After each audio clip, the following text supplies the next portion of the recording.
Hello ET fam! As a pro over the years, I've heard countless students complain about their backhands, saying it feels tight, they can't generate pace, and they have trouble controlling it overall. Today, it's our goal to fix that. I'm Kirby Bridges and I'm a pro here at EssentialTennis.com, where it's our mission to bring passionate instruction to passionate players just like you. I'm about to show you our team's recent lesson with Rob, a longtime VIP student from Detroit, Michigan, whose dedication and improvement we're very proud of. Today's focus will be on the backhand, and the coaching in this video can be extremely effective for you at home too. So do me a favor and make sure you get to the end of this video. It's there where I'll let you know how to download your free backhand action plan for to use the very next time you're on court. For now, let's get right into the lesson.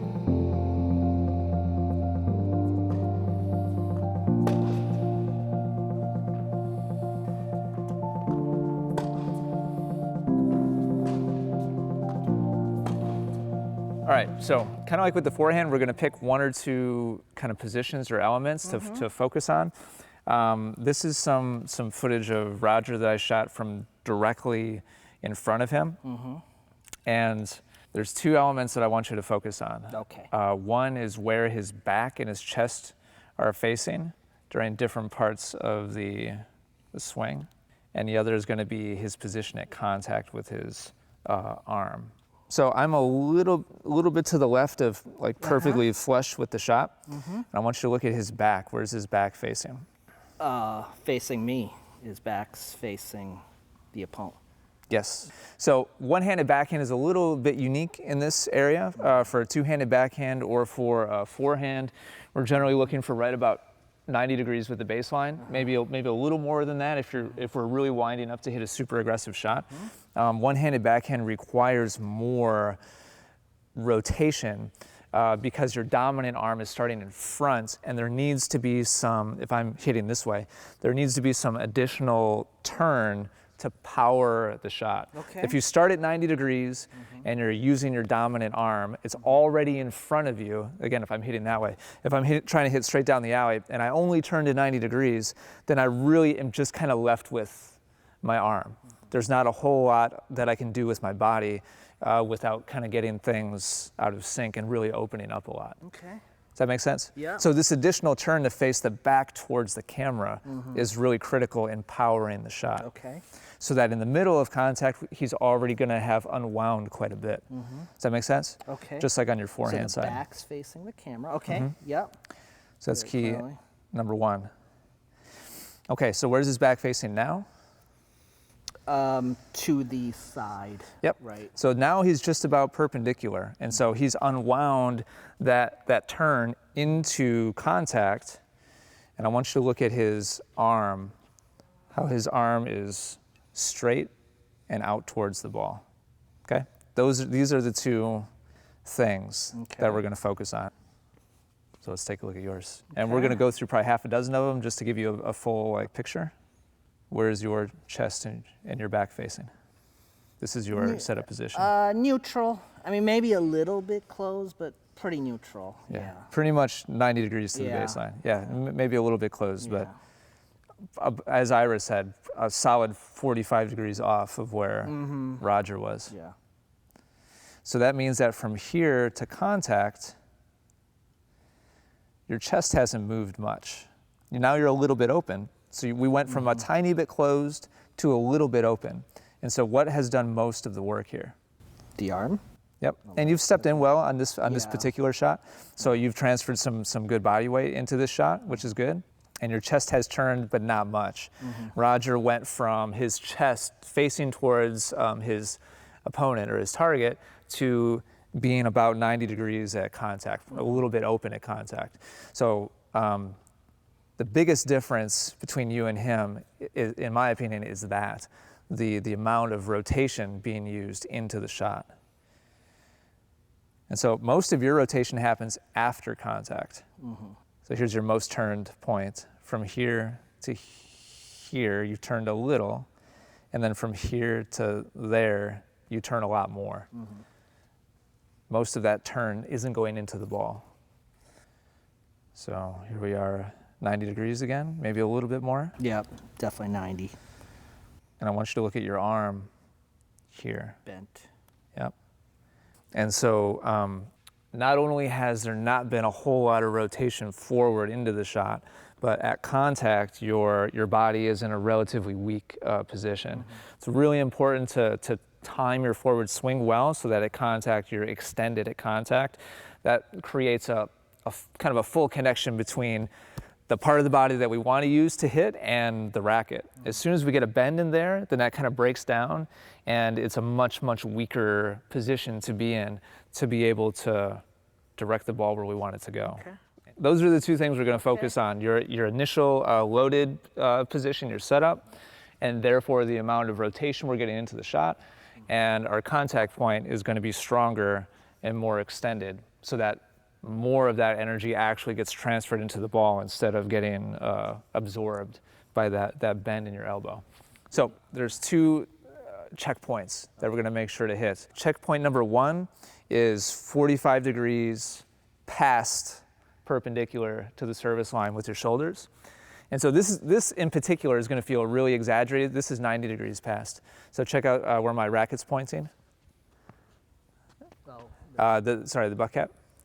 Well, you go either way, but butt cap right now is pointed towards the side. We want you to be facing about towards the net post, maybe over towards Ira there. Okay. And so that means to keep your eye on the ball. Remember how Roger was looking over his right shoulder towards the ball. It's going to probably feel exaggerated to you, but we want you to be looking over your left shoulder, towards the incoming ball. 45 degrees past service line. It's a little more than you need, but it's good.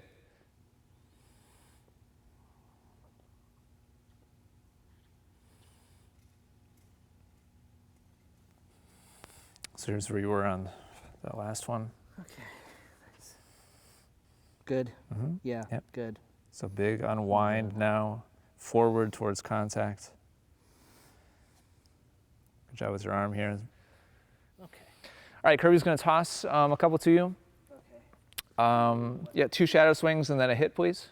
And these should all be real slow and smooth, very little acceleration. Just make sure you're hitting those checkpoints.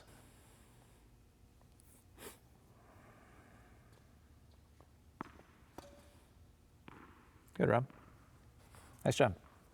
Here's your shadow swing, Good. and then here's the hit. Good turn, Okay. Got turned. good contact Got point. out front. Yeah. By the time you make contact, I'd like to see you be a little bit more open Okay. at contact. Makes You're sense. just about at 90 degrees here, and I'd like to see you already have turned a little bit more Okay. than that. Here's a clip that I found preloaded of Stan. Vavrinka. Okay. So you can see here him looking over his right shoulder with his back turned in the direction of the net. He's not quite as far as Roger. The baseline you can see right here, angle. So his initial setup isn't quite as turned rotationally as Roger, but you can see his back is still facing towards the net. And then the amount that he unwinds his body is to the point where his Oh yeah. it's just starting to open up. He's not facing forwards, but he's not sideways either. He's turned a little bit past sideways at contact, and this is that extended position we were talking about. Now, Stan's a little bit unique, not completely on his own, but certainly compared to like a more classically taught one-handed backhand, and how much he opens up after contact.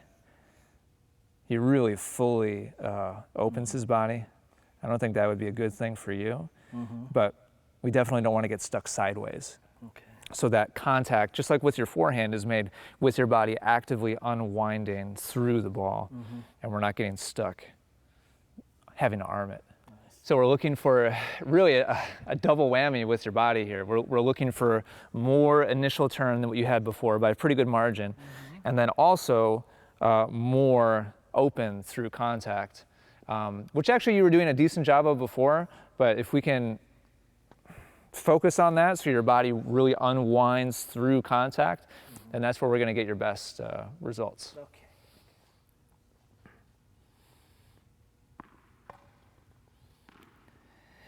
So better with the initial turn here. You're right about 45 degrees here Okay. to the service line. Okay. I think that's definitely solid there. Okay, rotate in. Yeah. Okay, now, A yeah. little bit open at contact and then continuing the rotation. Okay. That's good. That's So this better. is this is Yeah. our best overall hit. Yeah. And then you got a little hallelujah flare there. French flare. French flare. Definitely not necessary with the right arm. Nice job. Good. Better opening there. Watch it full speed. You see how you're now kind of twisting, watching full speed again? There's like you're pulling the racket now, and you're actually starting to lag it a little bit, like you were in your forehand. Your body's starting to lead your arm a little bit more, and that's exactly ultimately what we want. So initial turn. Good. That's Yep. good. Yep. So you start to pull and turn. See, this is just a way stronger Yeah. movement now. Yeah. Where there's just so much more happening here. You can see your entire body torquing the racket forwards to the point of contact. Whereas earlier, this is the most turn we got. 90 degrees. And so between here and here, you have the idea, but there's just much less rotational room to lead the racket out towards the ball. And so you're going to have to work a lot harder within that confined rotational space to get the same result as what we're doing now, which is just a much stronger movement around towards the ball. There's just a lot more happening there before we make it to contact. Yeah. Yeah, that core is rotating. Good. Good. Nice job. Feels So let's go on back to the baseline.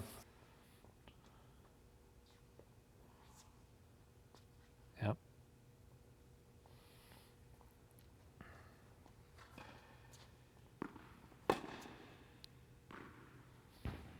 Okay, so now we see you actually having to look over that left shoulder.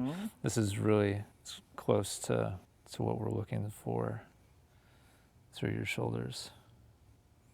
So now we actually have somewhere to go, and we're just getting back to neutral, to perpendicular. Okay. And we'd like to see you unwind a little more by the time contact gets there. Okay. And so at contact here, you're actually a little scrunched. We'd really like to see you further out in front. When you actually turn adequately, which is more than what you're used to, you'll have to begin the unwinding process sooner to get to an appropriate position at contact.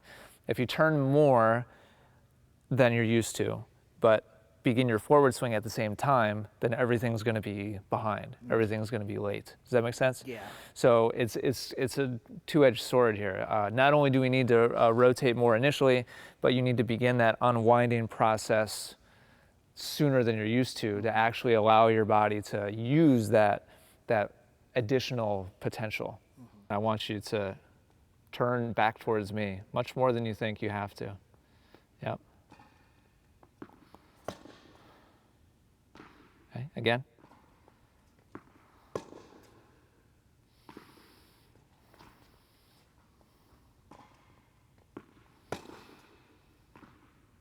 Good, Rob. Here, check out these last three. So better here. Close. Could still be more. So see, now you see this, your whole chest and upper body now is rotating forwards to the point of That's contact. good. Yeah. This- That's good. This would be a good start. Yeah.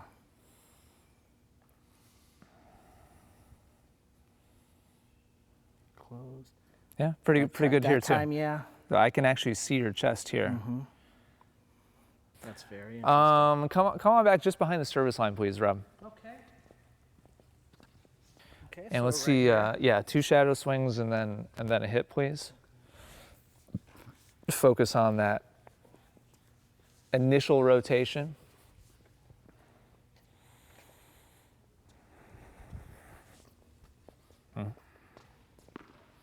Okay, better.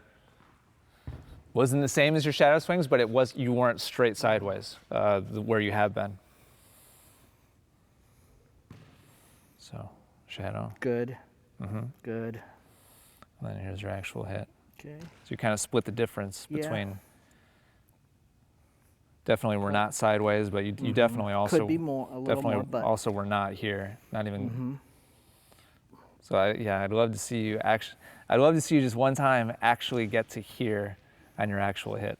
Just do something really goofy. Okay. And just like turn and like face that way. I don't care. Like, I will. but just way overdo it, and it'll probably be about right. On the actual hit though. Frankly, I don't care about shadow swing. Like show me it on the hit. Rotate way more than you think you have to on the actual hit.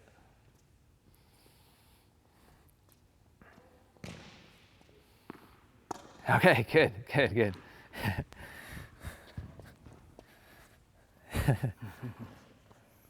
It felt a lot more than that, didn't it? Mm-hmm. This would be an awesome like actual. that felt like zany, but This would be an awesome actual position. oh my God. Wow.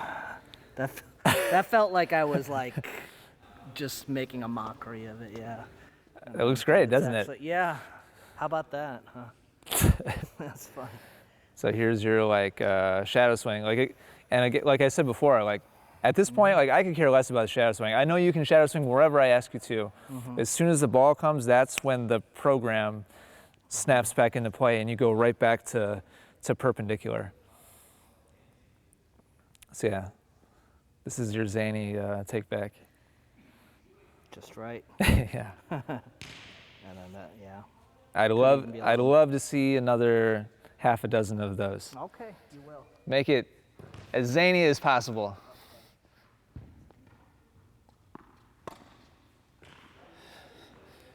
Does it feel exaggerated? Yeah. Here it is. That's good. That was great. Yeah, that's good. That almost felt like I was facing my back to her. In my head, it feels, yeah. Okay, good. So a little more unwind. Yeah, Okay. a lot more. Okay. I Dude. have to make it feel like my back is to her. Do some more. Okay, face your back towards her. Completely on the hit. Good job. All right, good.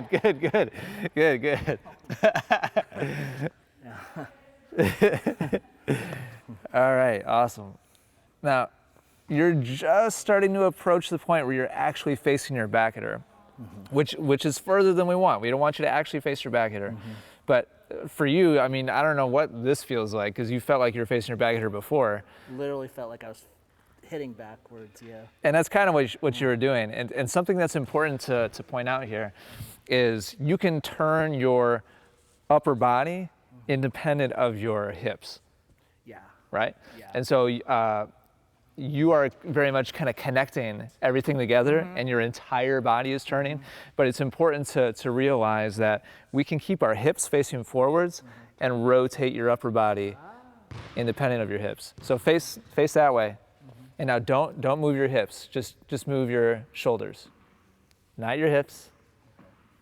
And so this is part of the problem here is your hips are locked with your shoulders, and so you're like trying to do this where in reality we should. Oh, like your hips are like you're keeping them square, but then your shoulder. And so this is part of the tension building kinetic chain is creating this kind of stretch or pull and then being able to unwind it. Now our hips should be a little bit beyond sideways, beyond perpendicular as well, but we actually want to rotate the shoulders a little bit independent of the hips. Okay. Does that make sense? Yeah. So just because I want you to face your back at Kirby doesn't mean your butt should also be facing Kirby.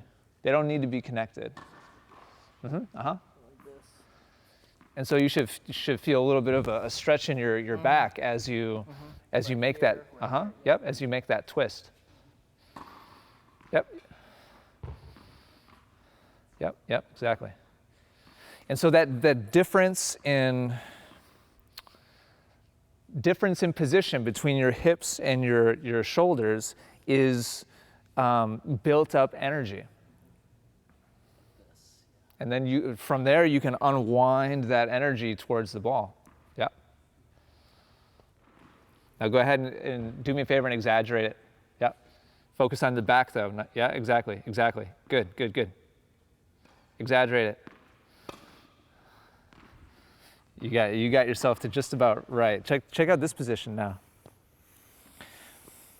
So now there's some tension. Yes, Yeah, nice. there's independent rotation now with your upper body, independent of your hips, which is great. So can you just kind of see the feel this energy? being, like, elastic, like this is Exactly. I can feel it's like a rubber band. Exactly. Yeah. That's exactly it. So now you're storing rotational energy in your core that can be unwound.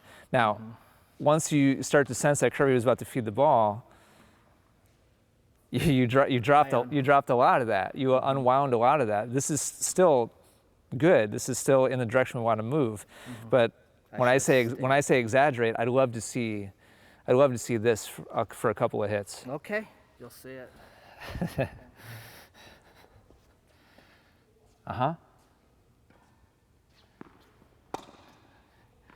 Good, Rob. Good. So now we have rotation of your shoulders, independent of your hips, and now this is much more stored energy than what we had before. Nice. This by far is the best loaded example we've seen. Rob's backhand has come a long way, and now he has the tools and understanding to be able to hit his backhand with more power and control. But it's also important to remember that this is just the beginning for Rob. To continue his progress, we sent him home with a detailed action plan to follow so that he can keep improving. And now you can have that same opportunity by downloading our special backhand action plan. While our coaches won't be standing right there next to you like we were with Rob, we can give you the next best thing, a powerful, effective, step-by-step process to follow for your next practice. You can get access to our backhand action plan immediately by clicking the link in the description down below, or by going to www.backhandactionplan.com. Just let me know where to send it and you'll have access to our coaching in your inbox within minutes. Finally, do me a favor, and after you get your action plan, come back to this video and leave a comment to let me know about your progress. If this video was helpful to you, then I'd really appreciate it if you gave it a like. And make sure you don't miss out on any of our upcoming lessons by subscribing to our channel. Thank you so much for watching. I'll see you in our next lesson.